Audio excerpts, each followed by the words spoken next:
అంతర్జాతీయ వేదికపై భారత సినిమాలు సత్తా చాటుతున్నాయి.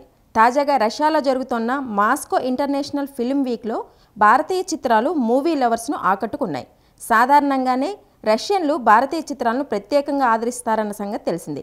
ఇప్పుడు తాజాగా త్రిబుల్ ఆర్, కల్కిపై కూడా మరోసారి తమ ప్రేమను చూపారు. త్రిబుల్ ఆర్, కల్కి 2898 ఏడీ చిత్రాలను మాస్కో ఇంటర్నేషనల్ ఫిల్మ్ వీక్లో ప్రదర్శించగా వాటికి సంబంధించిన వీడియోలు సోషల్ మీడియాలో తెగ వైరల్ అయ్యాయి.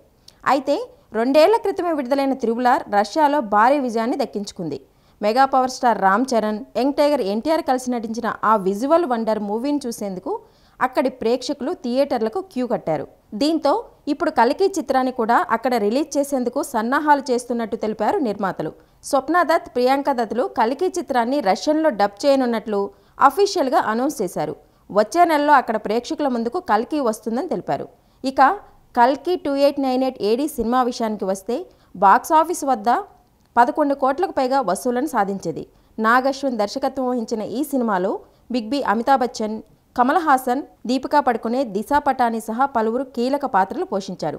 ముఖ్యంగా అశ్వత్థామగా అమితాబ్, భైరవ్గా ప్రభాస్ మధ్య వచ్చిన యాక్షన్ సీన్స్ ప్రేక్షకులను విపరీతంగా ఆకట్టుకున్నాయి. త్వరలోనే 2వ భాగం కూడా రిలీజ్ కానుంది.